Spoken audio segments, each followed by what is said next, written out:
Good evening, everyone. How's everybody? Uh, You got this. I got this. I'm going to read my stuff because I'm not as prepared as everyone else, but I just want to tell you a little bit about myself. My name is Mardell Hawkins. I am 55 years old. And has anyone heard of Mardell's bookstore, Christian bookstore? Hey. I wish it was mine, but it's not. I am the mother of three, and they call me Nana. I have three beautiful, spoiled grandchildren. They call me Nana because I'm too young to be called Grandma. I've been in love with my husband for 29 years. It took him 21 years to marry me, so if anybody's out there, hang in there. I've been with NAMI since 2007. First, I'm a speaker in our own voice. I'm also a trainer. I also do NAMI Connections, and it teaches about recovery. I've enjoyed being a part of NAMI and telling my story about my life and my history of mental illness and substance abuse. I'm a recovering addict. I became a straight trainer in both in our own voice and NAMI Connections. This is my story from the beginning. I'm not going to be too long, but my mother was an addict and a drug dealer. She always said, "What happens in this house stays in this house." My mother ran the streets a lot. That made it easy for my stepfather to rape me. He started raping me from the age of 6 to 9. The one thing I remember is hiding under the kitchen table and him putting his whole heavy body on top of me, and I saw blood. "Don't tell anybody," he said. "Your mama's gonna whoop you." I asked her one day, "Why did I have to do what he says? Because it hurts." She said, "Do whatever he says because your daddy don't want you." I'm the oldest of three, oldest of five. I had to cook and clean and take care of my brothers and sisters. I went to school when she let me. When I was about 12, I was counting her pills, and I thought to myself, maybe I'll just take some. She had Placitels and Sacranols, which are reds and greens. So I took the pills, I went to sleep, and I was woken by her beating me. Instead of taking my pills, she said, I thought she was going to be upset because I took the pills and I wanted to go to heaven, but she was just beating me. The only thing I was good about that is because I didn't feel anything because I was so high until the next day, but I was black and blue, and I didn't go to school for 3 days. She would bring men over to the house, and sometimes they would stay all night, and sometimes they didn't. I always was on guard. I could hear her saying, "Don't leave, you can have my daughter." I slept with my clothes on and a hammer under my pillow. One night I heard a loud noise and yelling, so I went down the hallway, and I saw a man hitting her. The kids went out the back window to get help. So I went to the closet to get the shotgun. I told him, "Leave my mom alone." And she just yelled, "Shoot him, baby, shoot him." Not knowing that the gun was on safety, I pulled the trigger. Nothing happened. He grabbed the gun and hit me in the head. Blood was everywhere.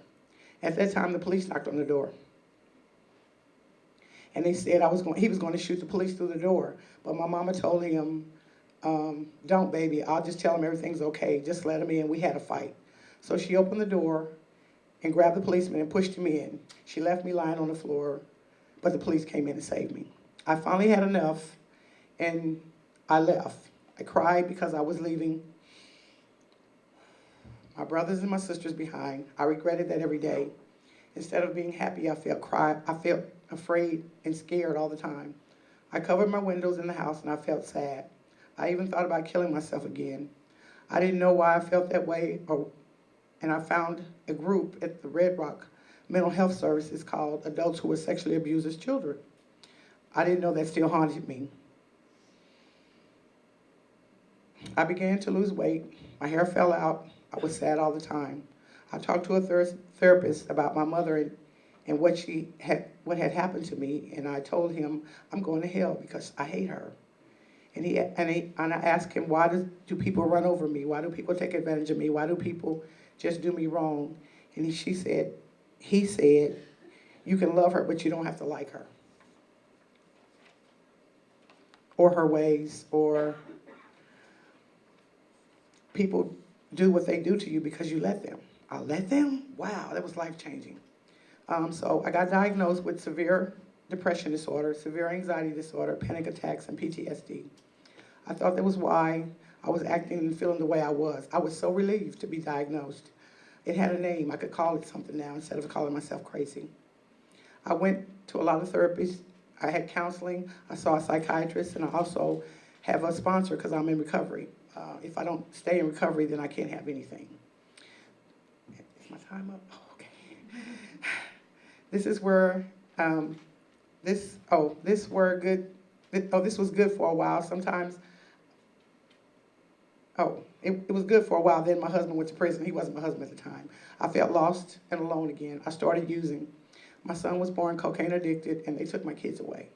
Nothing in my whole world hurt me worse than that. I had to go back to treatment. I went to treatment, and then I went to Red Rock Housing. I met a man, and he talked to me about everything. He told me that I could tell my story and say something, that I could tell my story and help other people who suffer from mental illness. It was NAMI. NAMI gave me self-worth.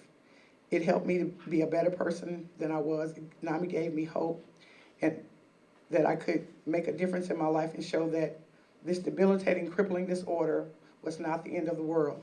I was broken, damaged, and lost, and I felt helpless. This order does not define me.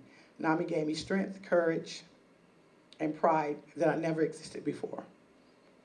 They helped me to believe in myself so that I could encourage and inspire and spread the hope. NAMI gave me something to live for. I can now let go of the past and live for the present, embrace the future. I cannot tell you all the things that NAMI has done for me because they're still doing things. I still am growing, and I'm learning who and what I am capable of. NAMI has truly saved my life and the lives of my family members. Thank you.